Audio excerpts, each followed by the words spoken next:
All right, everyone, welcome back to another video. I'm ScubaDaddy, and today we're gonna be taking a look at the new update that will be coming out on the 1st of August. Without further ado, make sure you like, comment down below what you think of this update. If you have any more ideas of what guys you want me to make, subscribe and turn notification on because it does really help me out a lot.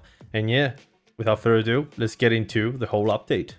So first of all, before we go into the update, there's a message from the creators. What it says here is like, on human will undergo a server maintenance on August 1st at 4 a.m. UTC. The maintenance is expected to last for 4 hours. Please plan your game accordingly, and thank you for your understanding and support. So what they're basically saying there, will have the servers will be out for 4 hours. Make sure you have your gear in your chest. I don't know if there's something that's going to break with the patch notes, but it has happened before. Take everything you want on your character, or put something in your chest that you don't want to lose if you feel like it's safer there. Make sure you plan accordingly with your warbands for the next wars and everything. So yeah, let's get into optimizations. There's gonna be some great mimetic optimizations. They added a new item drop mimetic specialization memory fragment.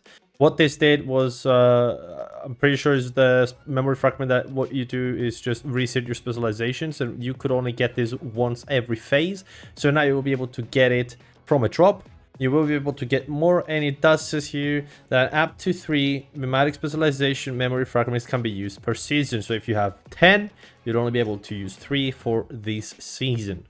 And also, another important thing that says here, all mimetic specialization memory fragments will be destroyed at the end of the season, and they will not be sent to the Eternal Depot. So what this means, at the end of the season, you will not be able to transfer these items to your next season. And I'm not meaning phase, I mean season. The next is just some optimizations, some display elements of the mimetic specialization. So if you want to read and go into detail about the display optimizations, you can go ahead and do that by yourself. This is a huge update, guys. If I wanted to cover everything in this video, it would have taken me about 1 hour just talking about everything. So I'm just going to cover the important stuff. Anything that has to do with displaying and stuff, I'm not going to really cover because that is too much detail and it will take me a huge amount of time to do so. Now let's go over to gameplay optimizations. They are saying here that they enrich the Highway Pursuit game mode. What this is like, there's a game mode that's literally called Highway Pursuit. They enriched it, so they made it like it has more stuff now probably. And it always now starts at 9 p.m. server time. Remember guys, not your time, server time. So when you go into your server, you will be able to see your time that you're on right now on the server. So get ready at 9 p.m. You will get the Highway Pursuit, and it will be better now. So make sure you go and do the Highway Pursuit game mode.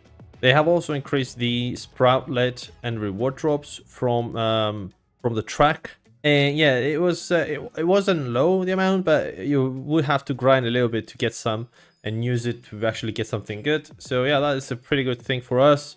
We always enjoy a good sproutlet reward drop. And also something very important, now if you open the map, you will be able to see the monolith, circumvent silos, or public crisis event, cargo conquest, and other icons to open their details on your screen. So when you click on a silo, it will show you the details of the silo. I don't think you're going to be able to enter from the map. You will still have to go there, but just watch the details of that silo. So if I click on the monolith of greed, I'll be able to see the boss there and what it gives you and everything like that. I just won't be able to join. Now let's head over to the vehicle optimizations. The best vehicle optimization they just did is increase acceleration and maximum speed of low-level motorcycles, slightly increase the acceleration and maximum speed of off-roaders and coupes. So this was a huge problem when I started. Not a problem, but it was very annoying that you actually had a bike and it was slower than you actually running.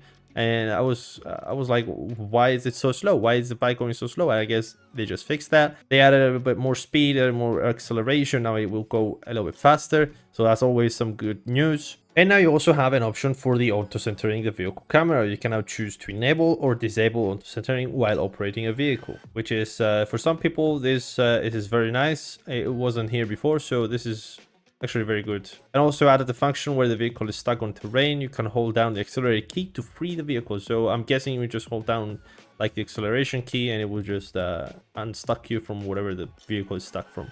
But that doesn't really matter. You just press F if you're on keyboard and get out of your vehicle, and just press G again and just spawn it somewhere better, which is in my opinion, this is not something that I cared about because I would just do that. But I mean, if it works, it works. So yeah, let's get over to planting optimizations. They added a continuous planting function to the planter box. This function will automatically replant with the previously used seeds and fertilizer, which is absolutely incredible. I've seen some people, I have some people in my warband that I've been to their bases. They have insane amounts of planters, insane amounts of planter boxes, and to have to go on it every like 5-6 hours when it's planted and it's big and stuff like that, and have to replant it, or when you collect it you have to replant everything again. Now this is a huge plus for the game, in my opinion. Of course, it seems to be like this is a very good choice of an update, and I really like this one. Now they did some combat optimizations. They're minor things. I don't think that something big. Some minor things for the bounce attacks, and yeah, it's nothing like really big. Now if you're playing with these builds, you will have to go and read the combat optimization for these builds, because it might be something very important for your build. I don't really understand how the bounce works yet because I haven't really played it, but yeah, it's if you really want to learn about the combat optimization, you can go into depth by yourself in the Steam page or the official on human page on the website. Now I don't know what this is. I don't know who was trolling with the Ripley Market Scarecrow, but construction is now forbidden in the vicinity of the Scarecrow at Ripley Market. Now I don't know who was trolling and building on the Scarecrow, and it was just spawning there all the time, and nobody could ever like get the Scarecrow, and they would just stop their quest or something. But that is something unique in my opinion. I haven't seen this happen before, so kind of weird, kind of weird. You can now customize your height on the camera, which is very nice for some people that want to use the camera a little bit higher. Interaction, art, and SFX optimizations. Optimize the appearance of teleportation towers. Optimized the on-hit SFX for certain deviants. Unlock some control factions and some settings. And added a control settings controls display function. The player can now view their current controls and their corresponding functions. Now I don't know if this is something like Black Desert where you have your controls on your display, and you can, when you press them, they do something. I have no idea if that's the case, or if it's just like, oh, I want to press E to call out my deviant. Now it shows that you have to press E on top of it, and you don't just bind it from the keybinds. I don't know if it's that way. I don't think it's the first way, because it doesn't really make sense to do that, because you're not Black Desert, you don't have like a million buttons you have to push. Pretty sure it's the second option I said, but we'll see after the patch.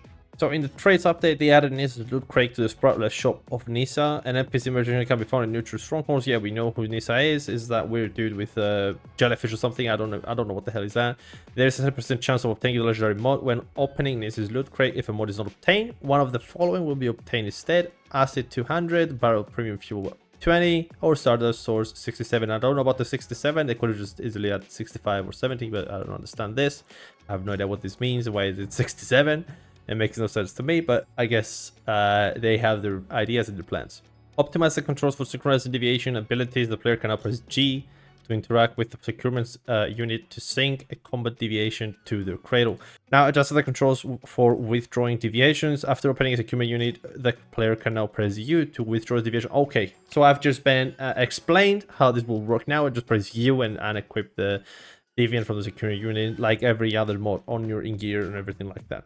They just, and the next one, they did some character controls and camera optimizations. They just made it look more fluid. They made everything like look a little bit better. So props to them. That's pretty good. It's good for us. Let's head over to the task narrative optimizations to make it easier for you to view all your purchasable items at traders in neutral settlements. Items sold at Claire's shop are now included in the settlement shop. In addition, the player can now press W and S to scroll through dialogue options. Okay, now this is good, because I was wondering why I couldn't like go up and down in the dialogue with W and S. I guess that wasn't an option now. Now it is, so that's pretty amazing. They added some cosmetic optimizations. They added some more presets for the hair colors, optimized the digital of the screens, a rift space, the procurement silo in dungeon instances to highlight players with outstanding performances. So what this means, if you go into silo, rift space, or dungeon, if you have if you are the MVP, you did the most damage or taking the most health damage, then you will be highlighted as a player for your outstanding performance on that performance. So that's pretty great. Like if you're good at the game, you will look like it. They also added a results screen for the Prime War and Stronghold Conquest that congratulates the top ranked players. Various stylish effects will be displayed based on the player's ranking. So if you're on a Stronghold Conquest and you come up first, you'll be displayed with the stylish effects, and you'll be noticed by everyone that you were the best. You will get the MVP icon probably. I don't know how it's gonna go, but that's probably what they're saying. That's pretty good. That's pretty good. That is quality of life updates. I enjoyed those. Now, one of the most important ones on PC, the resolution cannot be changed when playing on full screen mode. I haven't tried to change it because my display is a 1080p monitor, but people that tried to change it, I don't know if they had problems. Now they do not, because after the update will be fixed. They also added some new server-wide tasks and rewards for phase 5 of the season for PvE servers. I don't play on PvE, I only play on PvP, so I don't know what that's going to be like. So something very important, August themed event. So the 1st of August, 8th of August and August 15, special rewards will be unlocked, including the epic cosmetic Crimson Spider Glove and a Butterfly Emissary Crate. Rewards can be claimed anytime before the event ends on September 4th. For upcoming events, there's going to be a Wilderness Express that's going to start on August 15, and what this will be is just racing through the wilderness alone or as a team and earn a rating for mileage and collisions achieved. Attain the required rating to claim rewards, including Star Chrome and the limited edition cosmetic Fulfilled Wish Vest. Secure on site starts on August 22nd. During the event, defeat enemies to earn loot crates, which may contain specimen cards. Collect specimen cards and fill the specimen encyclopedia to obtain rewards. Now, you have to refer to the event screen for detailed, yeah, this is all they show here in the update. So if you want to get more details about the event, you can go ahead on and see it on the event page. They've also added some new shop items you can purchase with your money, of course. Add money into the game and get cosmetics. So now that you have new weapon skins, new clothing skins and everything like that. Now they did a